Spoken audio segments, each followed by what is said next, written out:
Hey guys, welcome to Car Question. I hope you are doing well this week because we do. You know, back in the old days, I was driving an Acura Tl and I so much loved this car. I had a dynamic model with a 6-speed manual, and you know what? This car was about comfort and pure performance. Probably a lot of you guys own an Acura Tlx back in the old days with a 4-cylinder engine. You know, when you look at it, you could think, oh, is that a TL or it's a TSX? It was a little bit smaller, less powerful, but you know, it was Acura style, a lot of reliability. And now for 2015, Acura simply stopped making those models and turned on the new Acura Tlx. So there you go, guys. You've got the choice of a 4-cylinder engine, 6-cylinder engine, and you know what we have inside our test car? It's the V6 3.5 liters, 290 horsepower. We've got the SH all-wheel drive model and fully loaded. Look at the distinct signature of Acura right there. You know, those jewel eyes lighting, so powerful to light up the dark. You can also see that they made some changes to the front grille. It's a lot smaller than it used to be. You know, on the big on the last version of the TL, which was a little bit bigger than this car, you can see this grille going all the way down to there, making a big smile at you. Oh, a little fog lights right there, which looks kind of strange compared to those lights. If we move to the sides, you know, it's not an aggressive line. It's not, I don't know, the Lexus right now, you know, with the aggressive styling trends that they are trying to change, it's quite unique. But you know what? Acura is playing the conservative style. You've got a nice car, but that's about it, you know, nothing extravagant. You've got some 18 inches wheel on the Elite model right now. I love those wheels. Small brakes though, that appears behind those. If we move to the back, nice LED headlights, which reminds you of the front lights right there, big Tlx logo. We've got the SH all-wheel drive, meaning that we mean business, and you can only have the all-wheel drive with the V6 engine right now. Let's open the door. Nicely done, nice black, nice touches of silver, just the way I like it. Look at that once again, it's nice leather. Look at those cushion, look at those shoulder cushion. You know, these are made not to hold you inside the seat, but to make you more comfortable. And you have that also for the passenger. So those are quite comfortable when you sit in. Let's take place aboard. Once again, look at that, guys. Nicely done, nice touch, nice quality of material, nice silver. Yes, you have two screens. Oh, and yes, you have a pretty unique way of changing the gear on your car. You know, for park you press there, reverse you press there, neutral you press, drive you press, IDS. That's gonna be the system to change between comfort, normal, sports, and sport plus. And you've got also a start-stop engine feature right there. So let's turn on the car. You've got a nice button which remind me of the S2000, and my seat is taking its position. Let's go for a start.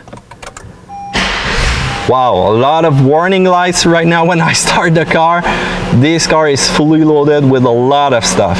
So there you see, you can see also the display of the SH all-wheel drive. This all-wheel drive is going to be able to send power to one wheel or another in the back, you know, to give me the best cornering speed possible. Let's rev it a little bit.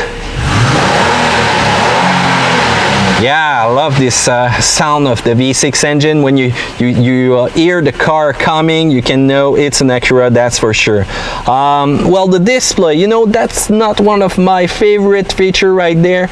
You know, this display has been there for a long time. So remind me of old ColecoVision interface and menu, you know, with the blue and white.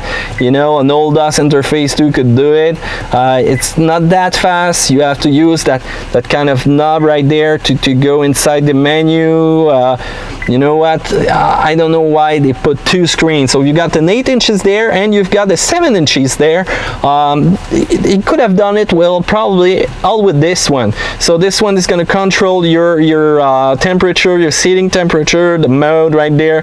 You're going to be able also to sync probably your temperature with the other side. And if I move down, look at that, you can see the air conditioning seat go up and down as I adjust my temperature. So probably if it was colder, I can go into heat mode also. Besides that, as I told you, you know, the gears right there, look at that, you've got small lights telling you in what gear you are right now. You've got a compartment right there too for the cell phone and your USB and auxiliary outlet right there. So the car is well executed inside. You've got good quality of material, nice touches of color, little bits of wood right there. Let's see the trunk and the front, the engine. Let's go out. Let's look at the engine. There you go, reminds me of the older TL, that's for sure. Nearly the same cover. Seems like a big engine. And look at that, our headlights just turned on, and you can see how powerful those are right now. It's not dark in here, but you know. Let's move to the back. Look at that, the LED headlights right there, which are doing a nice line with the trunk. Let's open it. There you go, it's a big trunk. When you look at that, I put all my stuff in right there in the inside, and if I move that up, I still got another space to put some stuff in, and you have a lot of room, but no spare tire, guys. So you know what, I'm not a fan of not having spare tires inside my car to help me sometimes when there's something happening with my tires. So guys, there you go, Acura made the choice to cancel two vehicles to make one. Will it stand up to a reputation of the two other ones?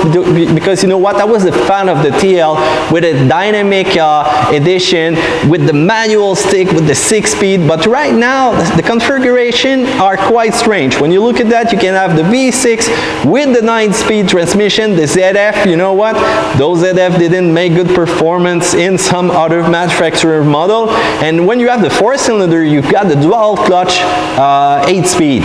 This one is pretty quick, you know. I would have loved to try this one in the V6. But I don't know, guys, I want to know what you think about this car. Have you tried it, or do you just have any comments that you can make to us about what you've read, or I don't know, give us your impression of what you have read right now. But one thing is sure is that we are gonna do a full video review of this car pretty soon on Car Question.